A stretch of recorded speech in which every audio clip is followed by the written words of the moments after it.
And now opening the eyes slowly, and then sitting comfortably in any position. Let the legs find their own way. You don't have to cross them or fold them. Let them find which way they are happy. This is one session out of so many sessions that we will devote to the idea of yoga philosophy. But remembering that yoga is actually not a philosophy. It's not. Yoga is a body of practice. And maybe that's why we love it. It's just practical. And, we can take the practical at any level that suits us and do that. How great is that? We don't have to worry in the yoga actually about a religion, about a dogma, about a philosophy. We just do the practice and have that experience. And that's fine, except that yoga is a body of practice that came from somewhere and that evolved through the ages also in relation to something, right? It didn't just drop out of the stars. So, if we're becoming more serious about yoga, and also if our practice of yoga begins to deepen, then it does become essential to see the philosophy behind yoga. But remembering that it isn't really yoga, we call it yoga philosophy, but it isn't. It's yoga practice, and then the philosophies come from other systems which have held yoga, which have carried yoga. So the first system that carried yoga was Tantra. And Tantra is considered something like the mother of yoga. And yoga is the sun. Tantra is the mother, yoga is the son. And later on, yoga did also, how in life when people grow up and then they move through other societies and families and things. So in the same way, later on, yoga did become attached and affiliated with the philosophy of Samkhya and also Vedanta. So these three philosophies are often utilized to represent yoga philosophy, but they aren't. They're the philosophy of Tantra, the philosophy of Samkhya, the philosophy of Vedanta. But the yogas that relate with Tantra, the yogas that relate with Samkhya and with Vedanta, they're different yogas, and they reflect also those systems. Yeah, and so if we understand how that is, then we'll be better teachers, you see, because we'll understand how it all developed, where it all came from, how it all fits together and why. If we don't get that particular aspect, well, we'll be missing something all the time. Well, how come this one's like that and that one's like that? Have you started your talks on the Bhagavad Gita? No. Oh, okay.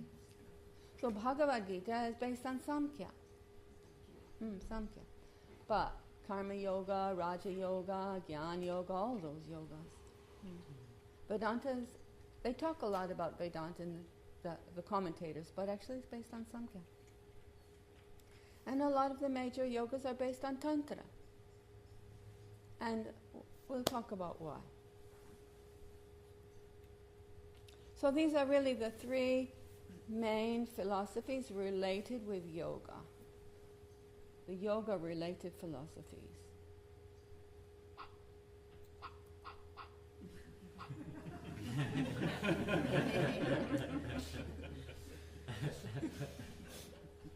So, when we talk about philosophy, that is like indirect knowledge, because we don't really know that, but it's a whole system and we hear it, so that's something like what's being delivered to you. But in order to have a direct knowledge, we need to have that experience ourselves. So the yoga-related philosophies are quite a large body of Sanskrit literature. Originally, they didn't have even translations of these texts, but now they have quite a few, and we can access them. This knowledge is derived from teachings that was given by the rishis, the yogis, the saints, the seers, from their own experience, from their own practice. They understood, and then they taught that, and what they taught became the texts, the philosophies. And so the study of these philosophies inspires us to walk the path of yoga and to attain self-realization.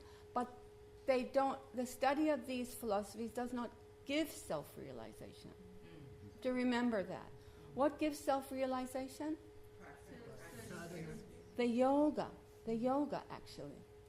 One time at first, living in India, we never studied any philosophies at all. In fact, Master wasn't really keen that we even read the Gita. He used to say, don't bother with that. And one time, later on, when we started the yoga university, we all had to learn. We had to learn very fast because we had to be the first teachers. Later on, teachers would be brought in because the teachers didn't know the subject either, about yoga and all this. So we had this philosophy teacher. He was really passionate about philosophy, and he used to teach, Vedanta and Tantra and all these subjects. And he could talk all day, very knowledgeable. But if you ask him any question, about the soul, about realization, about meditation, he always would say, "Oh, I can't answer those questions. Those are the questions for you to answer. You're the sannyasi. You're the yoga teacher. You practice meditation." He said, "I don't practice meditation. I just teach philosophy." That really stayed with me for all the rest of my life. Because there he was, so knowledgeable, and we were listening to him, for hours and hours, eyes open. And then he said he didn't know. And that we had to find out through yoga. But still, if we utilize the yoga and the philosophy, I feel we have a more complete picture than most of the yoga teachers have today. And I'd like you to have that too. So, study gives us indirect, or what we can say second-hand knowledge. But in order to make that first-hand, direct knowledge, we need meditation, the study, the realization in ourselves. So, direct knowledge is gained through experience. Direct knowledge gained through experience is the goal of yoga. So these are the 3 yoga-related philosophies. And interestingly, the first 2 are dualistic. Do you know what dualistic means? Yeah. It believes in 2, not one God. What is Christianity? One God. That's it. God. Well, there's God the Father, God the Son, God the Holy Ghost, but they're all.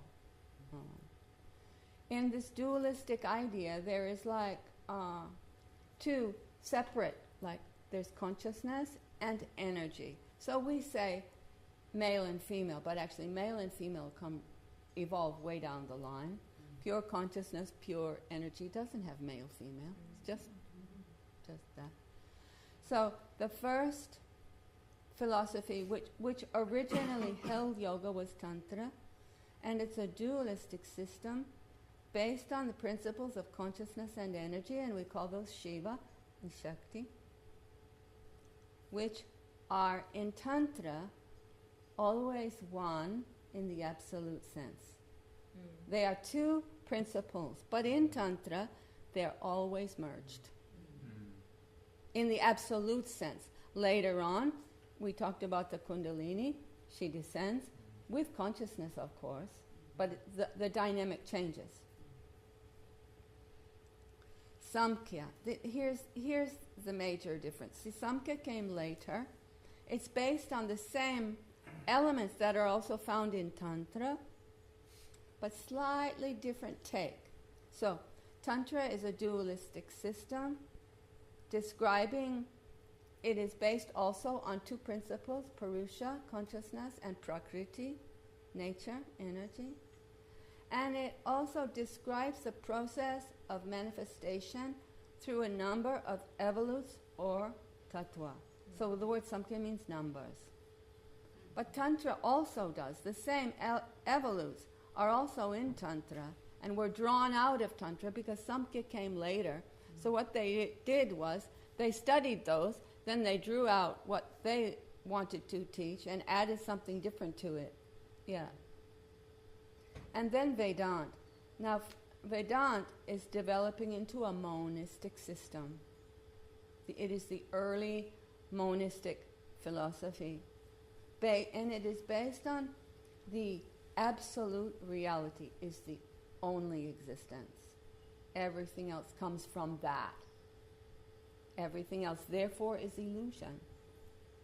So these are the three philosophies, and we'll be looking at them.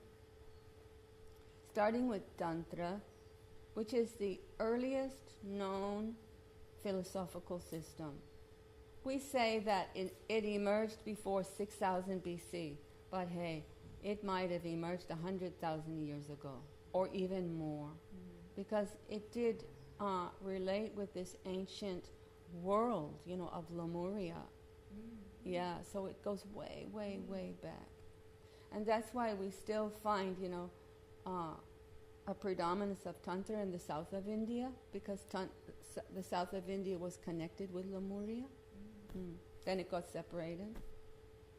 So Tantra's really ancient, and it predates the Vedic system. After some time in the very early eras, the Vedic and the Tantric systems, they argued, they actually went to war, they fought. That's what, the Ramayana is about. They fought. And then from their conflict, the Vedic system emerged stronger. So that's how Tantra came under the Vedic umbrella and was later consolidated into the Vedic system as one of the Vedic philosophies. So that gives us, a kind of a wrong understanding right from the start. If we think Tantra is one of the Vedic philosophies, when actually it was its own huge body of knowledge and also of practices. There were so many thousands and thousands and thousands of practices held by this philosophy, culture, system of Tantra. So, but they kind of went under the axe because Tantra was predominantly energetic. They worshipped energy, and they didn't have the ethical means to control the energy that the Vedic system had. So that's why ultimately the Vedic system kind of absorbed it. And with their ethics, the Dharma originated, you see, with the Vedic system. They made sure that, things were done in a proper way. Just like in Australia, all the yogas have to have this ethical basis now. Yeah. So the emphasis in Tantra, although the Shiva and the Shakti equal merged, there's a great emphasis on energy. And this also relates to the early times when, the masters say, early humanity wasn't like us. They weren't intellectual and mental like we are. They were psychic. They were psychic, and they had natural gift. They could, fly up in the sky. If you read the Ramayana, there's all stories about it, and those are myths to us. But actually, they have some relevance as well, how things were in the very ancient times. So, see, Tantra also relates with that ability to utilize psychic energy, and a lot of the practices in Tantra did relate with that. And so, many of the yogas that we know and love, they're energetically based. See, Hatha Yoga, why do we know it and love it? Why do we practice it? Balance the nervous system. It works on the energy, that's it. gets it balanced, gets us feeling better. And also, we've been talking about the Kundalini, the chakra, the prana. What do they relate with? Energy. Yeah. See, so all these yogas, Kriya Yoga, mantra also relates with Tantra. Mantra, yantra, mandala, those are the systems. And then, a lot later on, but the earliest of the Vedic philosophies was Samkhya. And it too is based on dualistic principles, Purusha and Prakriti. But in Tantra, remember, Shiva, Shakti, they're always merged in the absolute. But this is the basic difference, actually, between Tantra and Samkhya. And it's a difference we maybe don't even comprehend. But in Samkhya, Purusha and Prakriti, consciousness and energy, or creation, they're always separate. And they never merge. They never merge. This is really the difference. And it's a very interesting difference also. I spent a long time and many years thinking about that difference. And Samkhya is the precursor of monistic philosophy. Because really, in Samkhya, what's important is Purusha. And to try to negate our identity with Prakriti and merge ourselves back into Purusha.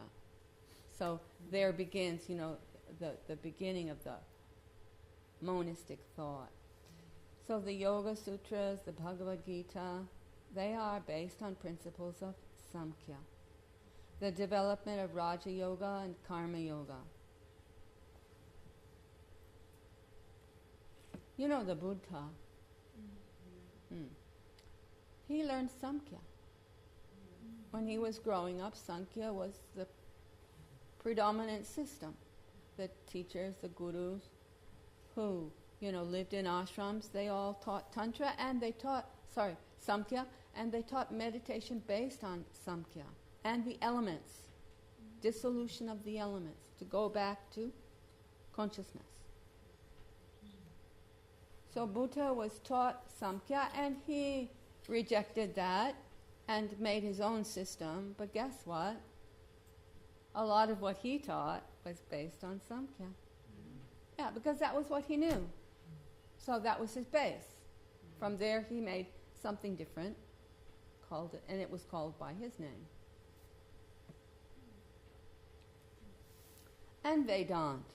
So Vedanta emerged in the post-Vedic period. So it's the end of the Vedas. Anta means end. So Veda, the end. The end of the Vedas is Vedanta. And the main source of Vedanta is the Upanishadic texts. I don't know if you've ever had the opportunity or the time to study those, but they're quite interesting. Yeah, quite interesting. They are all the teachings of a rishi or a yogi who has devoted their life to meditation. So they're quite high. And Vedanta is regarded as the highest Vedic philosophy. They have lots and lots of respect for it in India. And there are many branches, many sects of Vedanta.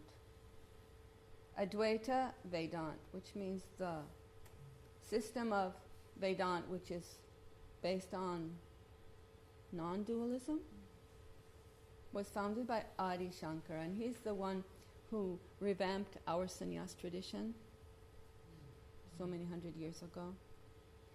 And Vedanta is the system which Jnana Yoga was derived from.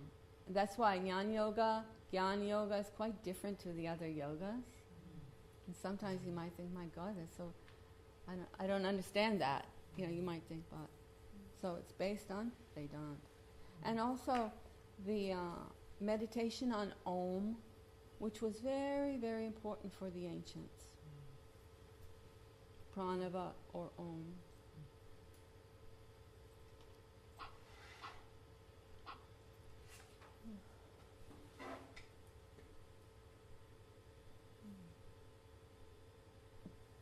Let's just look at Tantra. Perhaps you have already heard this.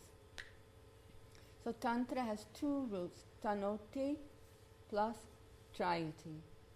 Tanoti means liberation of energy. So see, energy is really important here. You won't find it in any of the following systems. And Trayati means expansion of consciousness. So without the liberation of energy, there will be no expansion of consciousness. That is the basis of Tantra. So see, they give a lot of importance to the energy. And then arises the feminine and the goddess and all the worlds, the Kundalini, all that. So the awakening of energy is necessary to expand consciousness. And I heard that so many times when I was growing up in India. So in Satyananda Yoga, it's like what was really valued was not this passive meditation, sitting with your eyes closed and go off in a dream. No. Dynamic meditation. That was the thing. And that was what actually our master taught. So you find these dynamic practices in Satyananda Yoga. Like ajap. You'll be learning that or you've learned it. It's a very dynamic meditation.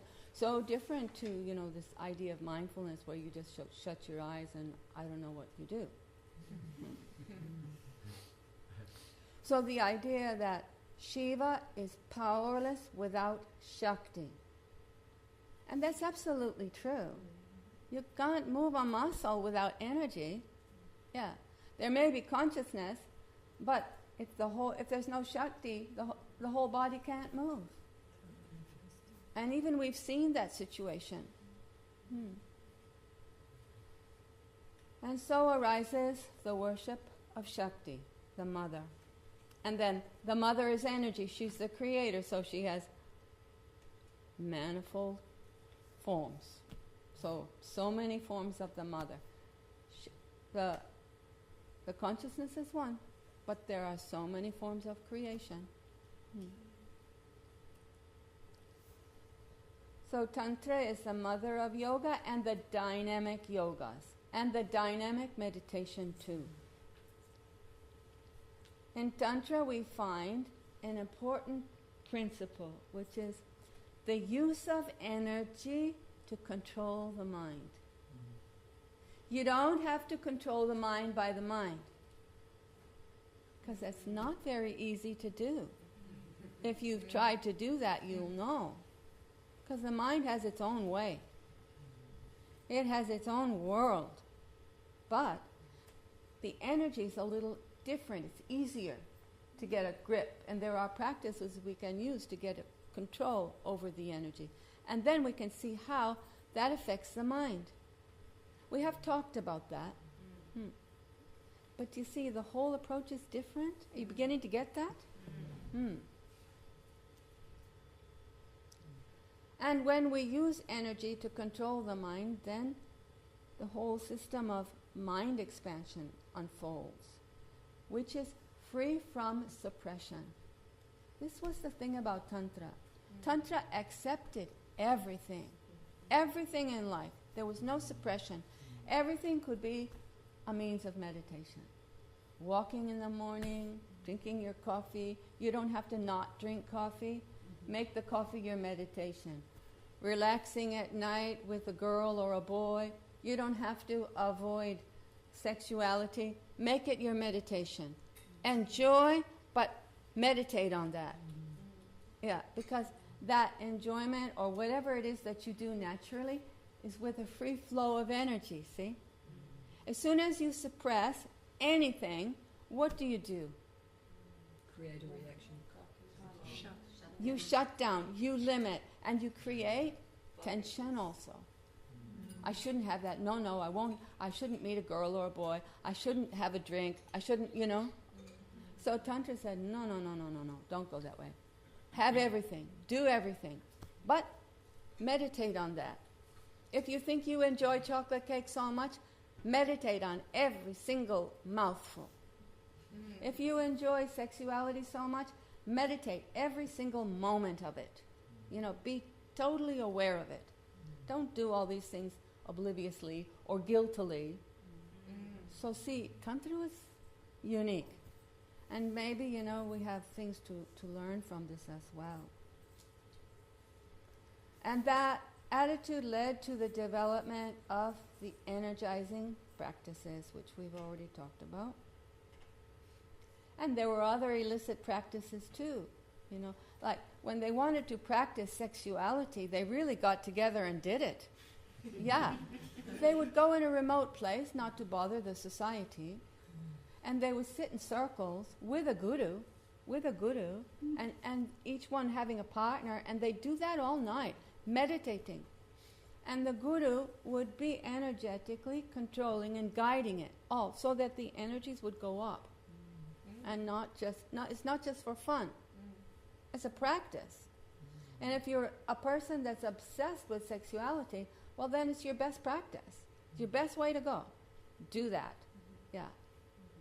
So there were many other practices, like meditating in graveyards and stuff like that. See, the society didn't accept those things. Didn't accept that meditation would be done on a corpse. They couldn't condone it. They couldn't accept that the husband might go out and sit in a circle with who knows who from where, and have those, experience. They would think, it was an orgy and that. They couldn't think that it was meditation, and they didn't accept it. But I've been to some of those Shaktipitas where that happened. They're all in a circle on a hill. Beautiful.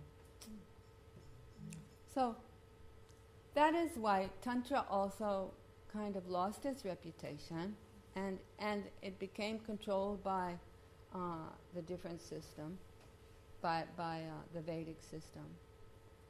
And the practices also they went into disuse. At that time, when they went into disuse, then there were many thinkers, there were many practitioners, of other systems, and they took a closer look at that time. And they said, no, we can't lose all of this. Some of it's really helpful, some of it's we need to use it. So they drew out the more important practices, which had no illicit, connotation, and kept those aside and called those yoga. That's how we get the yoga. So the yoga became kind of laundered, and not to be used together with Tantra anymore. Because the people in India, they didn't respect Tantra because of some of the ways that, some of the practices that were used in it. So, Tantra philosophy is actually so old that no dates exist, and it was passed down mainly by word of mouth, from teacher to disciple. And it was only recorded in written words at the time of the Vedas. So you see, because by that time Tantra had already been assimilated and it was recorded at the same time, so people thought, it's a part of the Vedic. The Vedic tradition is, the greater one. And the Vedic tradition was very, very different because it was all based on dharma, ethics, what's right, what's wrong, very controlled sexuality, very controlled use of any kind of, aberration like alcohol or drug or anything like that.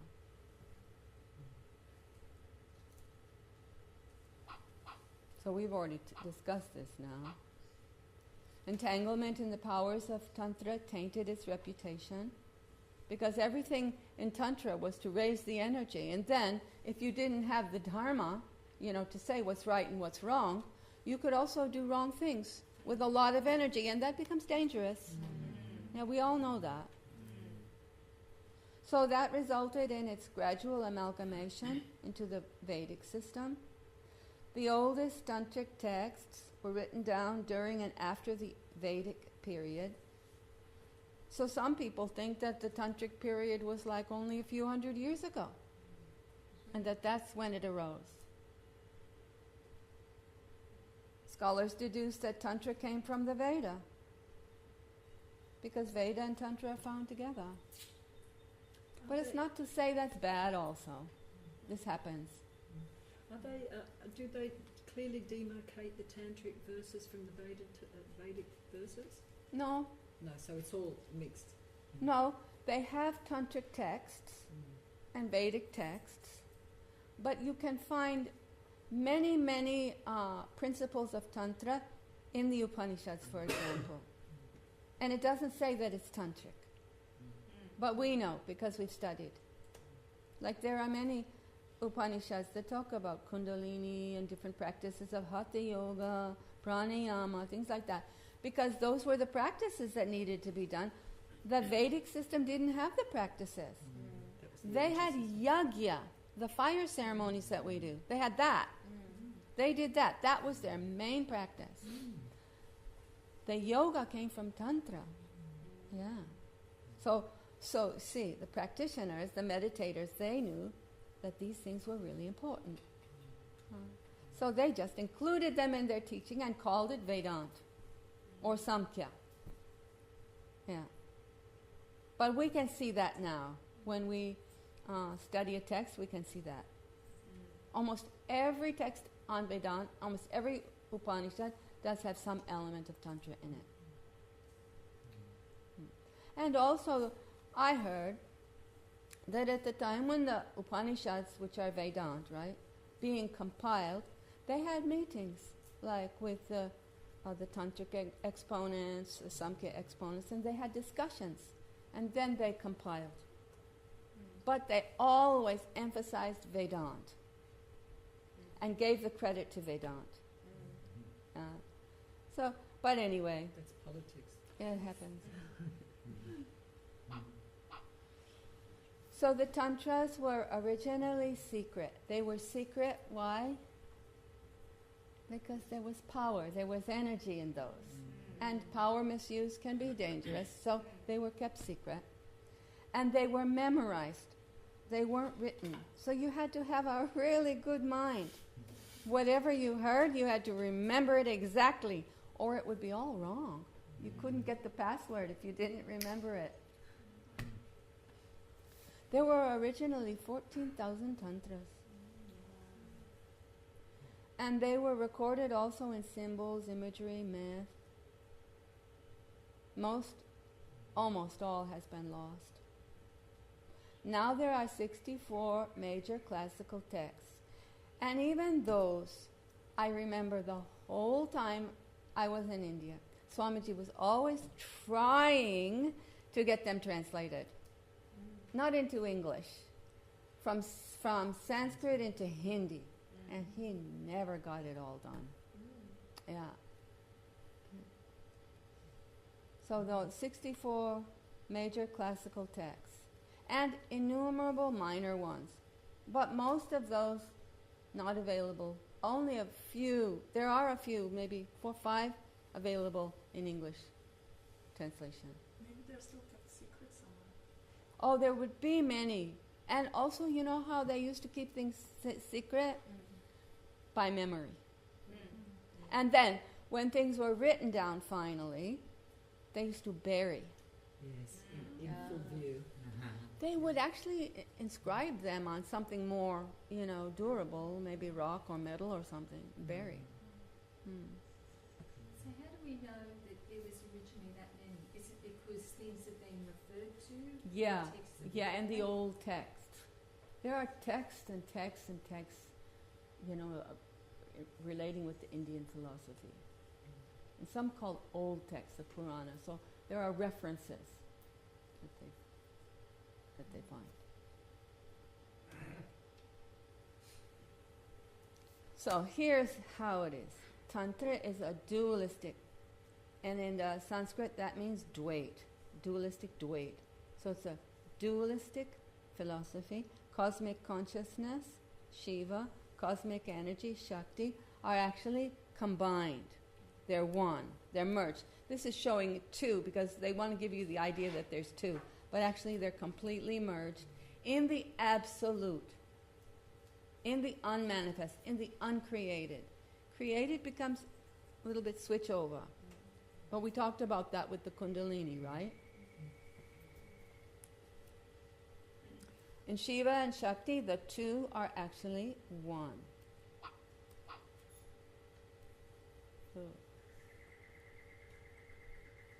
So in Tantra, the two principles are merged in the cosmic state.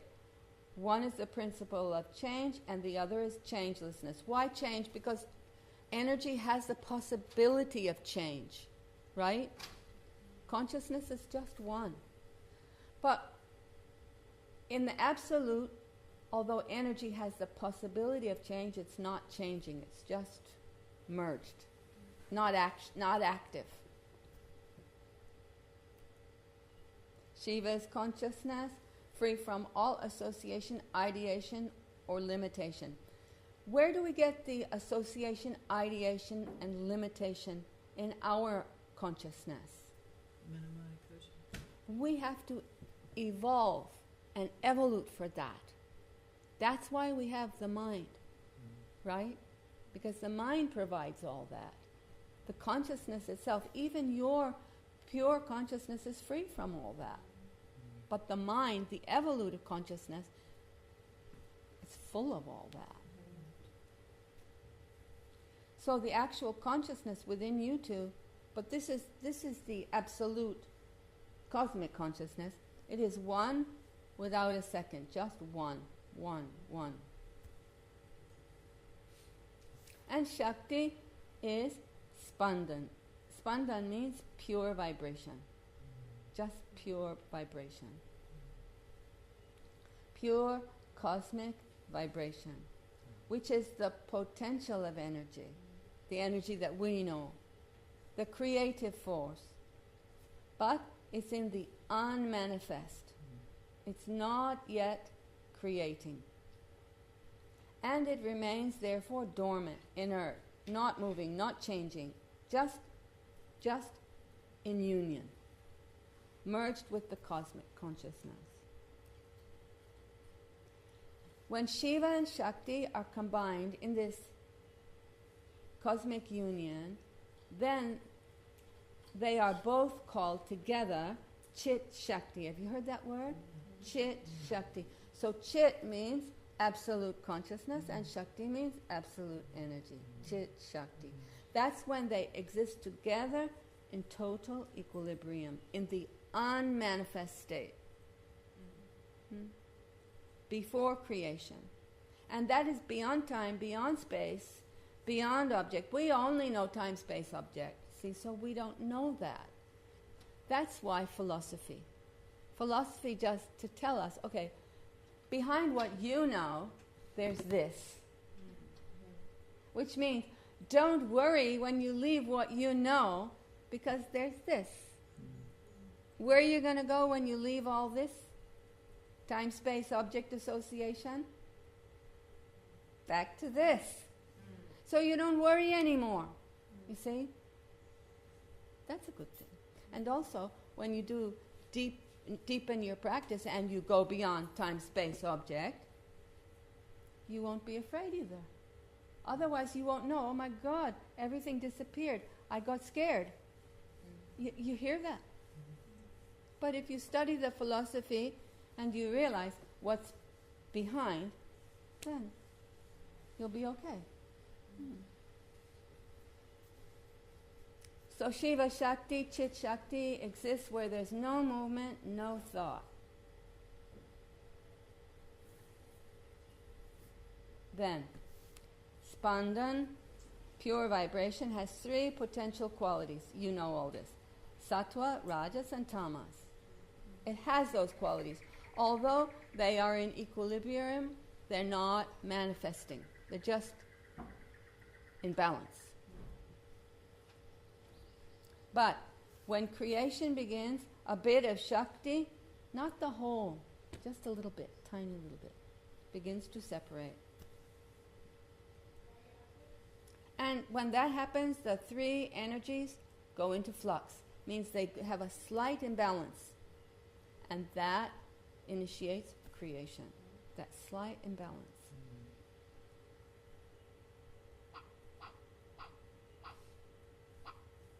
So when there's that slight imbalance, one or another of those three gunas prevails for some time. So when sattva prevails, then there is Gyan Shakti. Means the energy of knowing. When tamas prevails, there's Icha Shakti, the energy of willing. And when rajas prevails, there's Kriya Shakti, the energy of action. So these are the first three elements of creation. What are they? Gyan Shakti, Icha Shakti, Kriya Shakti. Before creation, there's no Gyan Shakti, no Icha Shakti, no Kriya Shakti. They're the first three evolutes of creation from the pure Chit Shakti.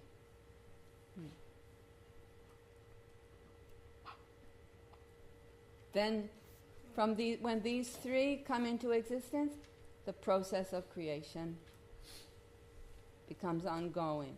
Shiva Shakti comes under the influence of, you remember Maya? Maya means to limit. Remember? The infinite consciousness, the infinite energy becomes measured, limited. So Maya is the next evolute. And that limit creates also the notion of duality. Two. Not just one existence merged like they were at the beginning. Now there's two. So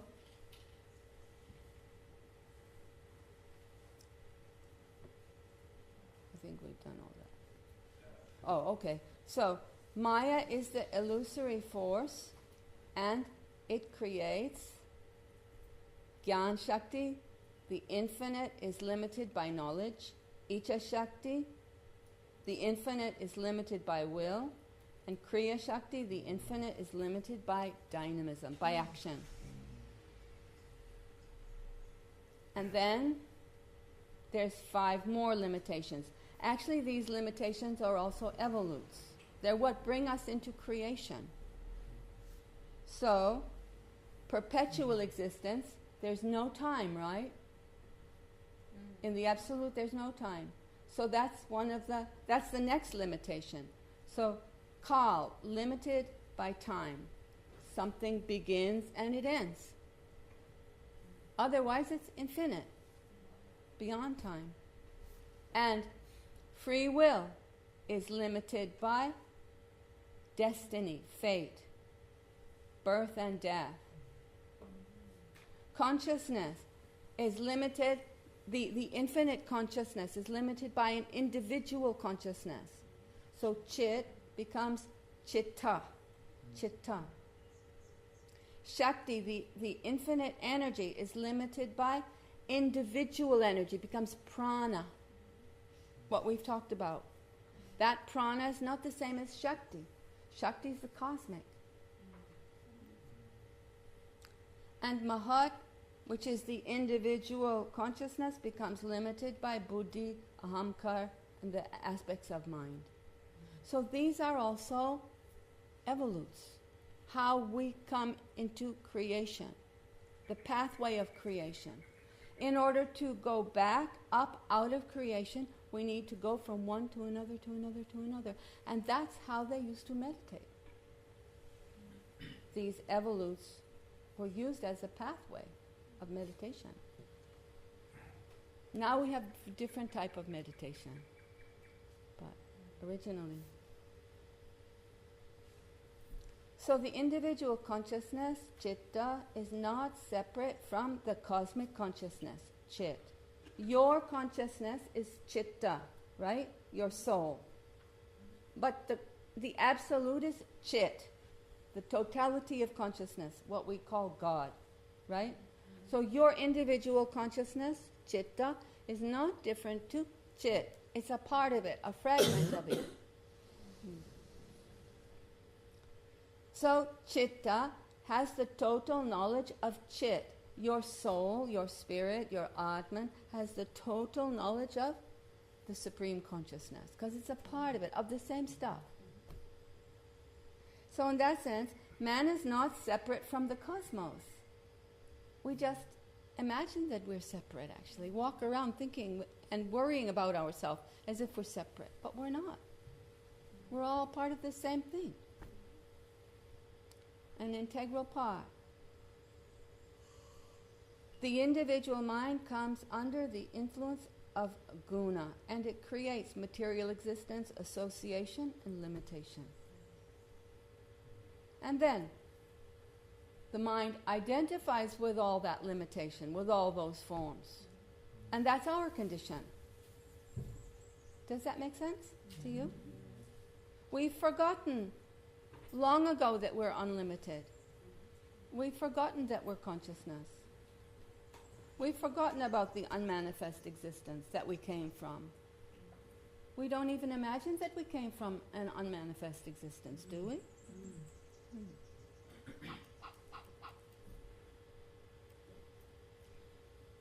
These are the tools of Tantra.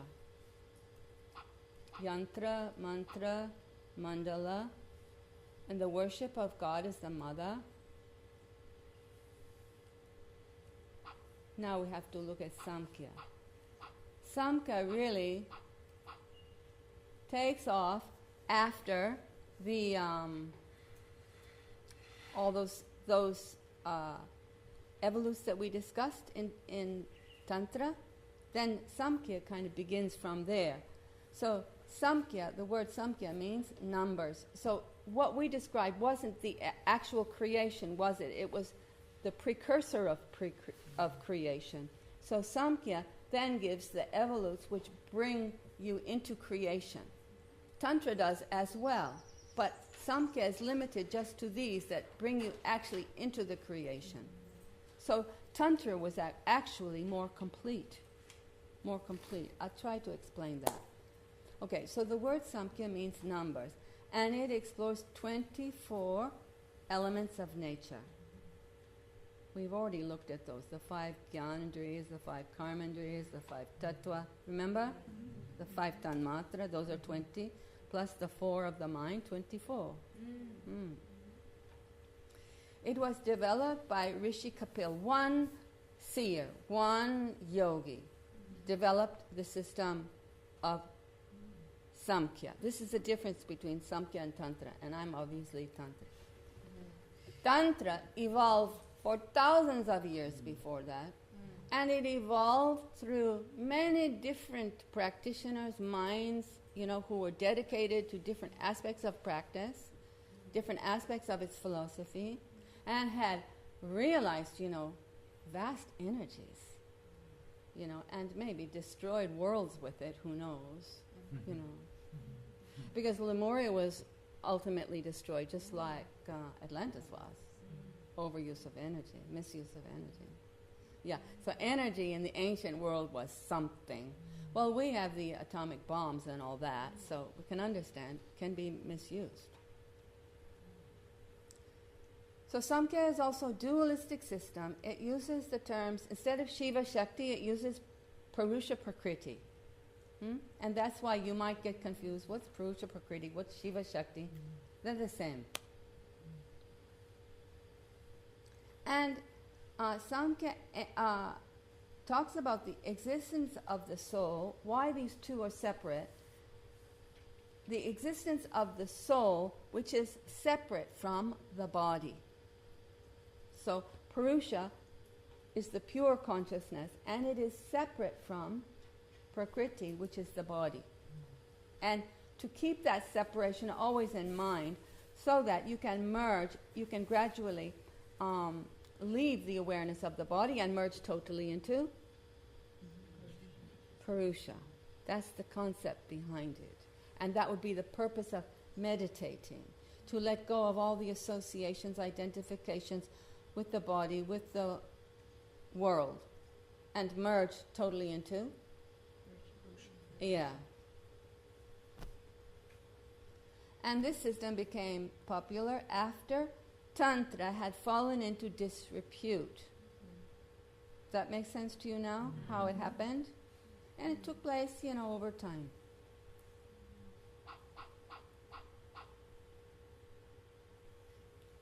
So in Tantra, Purusha, Prakriti are two eternally separate but yet infinite principles.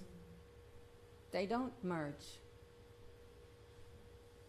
Purusha, pure, incorruptible consciousness. Prakriti, unlimited, infinite energy.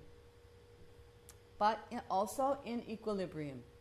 Remember we saw that in Tantra, Shakti was in equilibrium until creation. Prakriti the same.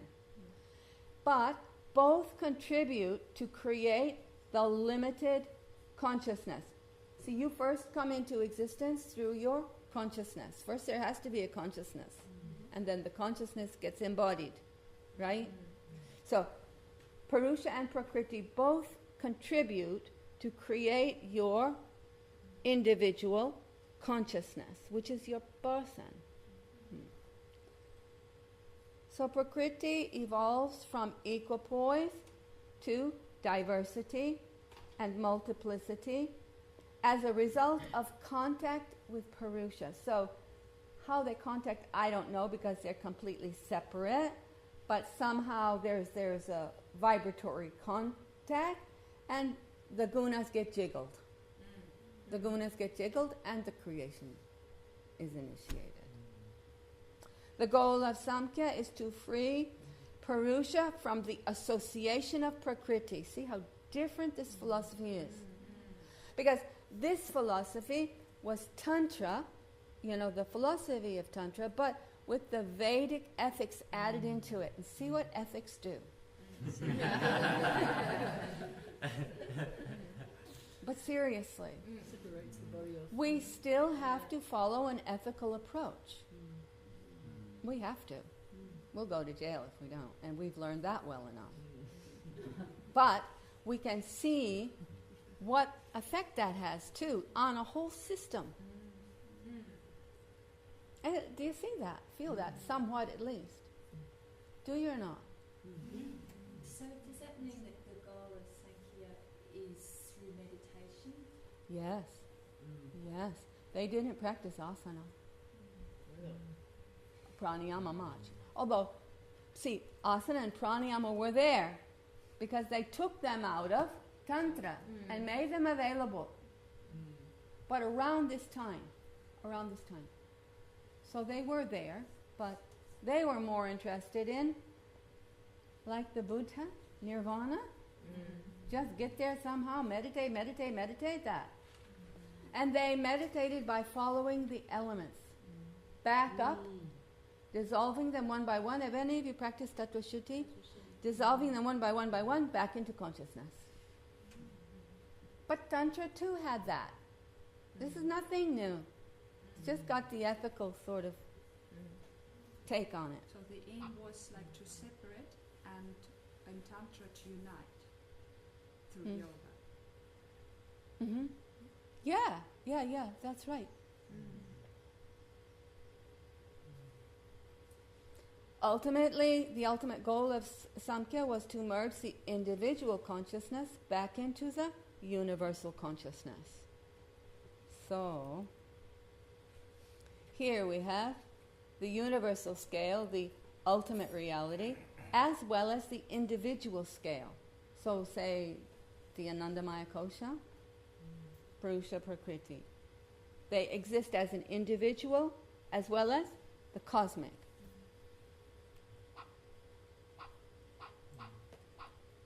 So Purusha is pure, eternal, infinite consciousness, illuminated consciousness.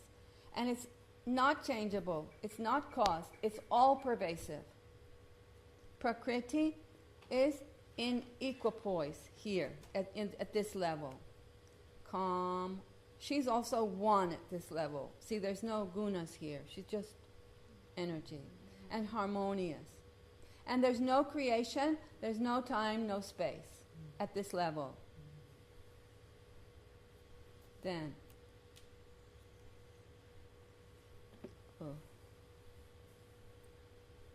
But Prakriti does have those potentials, those guna.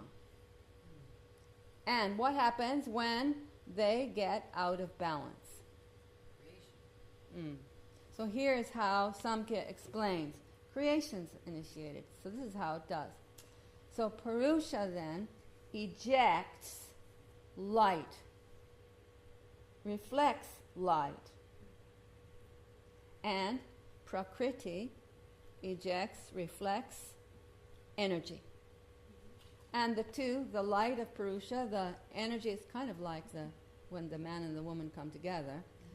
And the energy of Prakriti, they create the first individual tattva, the individual consciousness, which we call Mahat, and Buddhi. So Mahat means the limited, the individual consciousness. It's of the same stuff because it's infused by Purusha and Prakriti, born of the light of Purusha and the energy of Prakriti. Scientists have seen when an egg gets fertilized, that light is emitted. Really? Yeah. Yes. Wow. And my When understanding is in the in mother's- IVF, when Yeah. they're connecting the two, they give it an electric Oh, Yeah. wow. electricity into it. Or there's some kind of energetic input into it. Yeah. It says Mahat is Buddhi. Actually, Buddhi is the first evolute of Mahat, so Buddhi is the quality of Mahat. We've talked about Buddhi, and you remember, right? So Buddhi has those qualities of discrimination and higher mind. Why? Because it's essentially a part of the individual consciousness, very close. It's in it. It's the conscious field. And it's sattvic in nature, because it's the first evolute. But it has the potential of time and space. It knows what is truth. And it is aware of both manifest and unmanifest.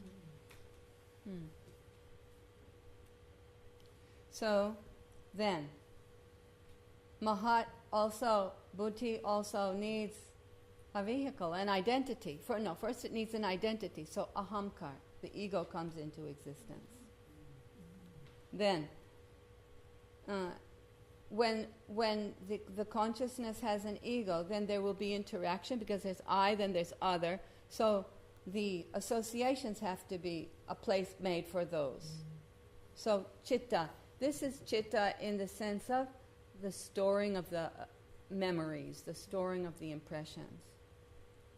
And then somebody has to receive information from outside. So manas comes into existence.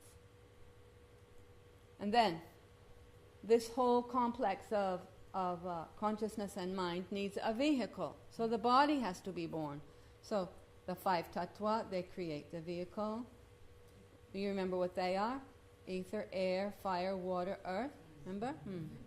And then you need to have the organs of senses and the organs of action so that this vehicle can interact and receive. So the five Gyanendriyas, ears, eyes, skin, tongue, nose. You remember those? Yeah. The five Karmendriyas so that you can act and respond.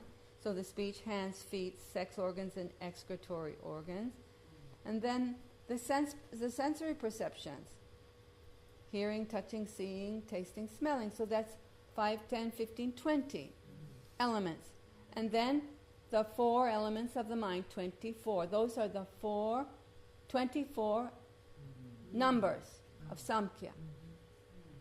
So if you focus your meditation on those and gradually dissolve them one into another to another, then you come back through these 20 and then the 4 of the mind, you come back to Purusha. That was the system. Easy. But that's what they did. They didn't teach the methods that we do. That was what they did. It actually makes a lot of sense. Yeah. Sounds like it would take a lot of lifetimes. Yeah. They will take a lot of lifetimes. So the pure light of Purusha is reflected onto the 24 elements. And we call those 24 elements me. Forgetting about Purusha, that's the whole deal. right? And it's a mystery how we got so trapped in Prakriti, in the nature, and we called it me. When really there's only one me, and that's Purusha. So that's a basic tenet of Samkhya. Why do we identify ourselves with all that? All that is around us, all these relationships, all this that disturbs our mind actually. Why do I identify with that? Why do I take that so seriously? I really believe in it, I get so upset, I throw a tantra, I start shouting. It's true, isn't it? And we see it every day. How can I get so angry? It's all nonsense. Right? Well, that's the philosophy. Okay, and the time's up. I hope you have a basic idea.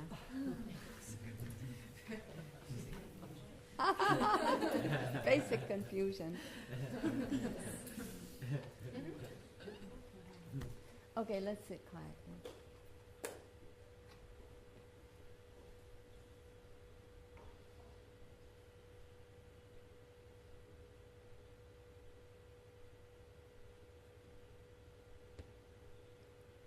And we'll chant the Om mantra all together 3 times.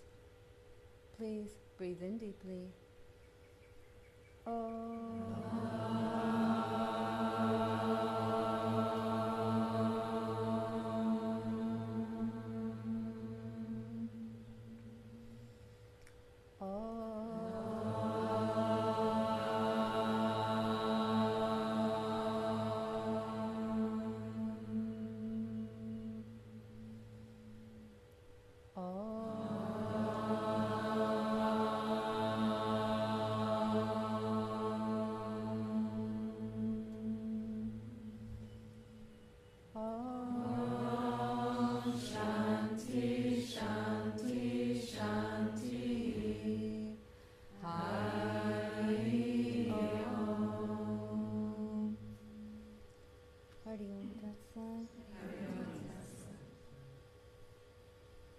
I want to ask you something. How's your kirtan going? We're attempting it most So, days. I hope to hear your kirtan in the satsang. Well, maybe you can prepare. You can do a few kirtans all together for those who aren't confident. And those who are confident, they'll do their own kirtan. I want to see how you go in the kirtan. Okay? And I especially want Yoga Pradeep to sing, so focus on him. This lifetime, this next satsang. You have many nice kirtanists here. I just want to... It's lovely. Your coordinator has said that your Om chanting is lovely, and it really is. When you chant Om, my whole being just goes... Yeah. Lovely. So I want to hear your kirtan. See how you can go even together or individual. We'll have a mix. Okay. And I look forward to it.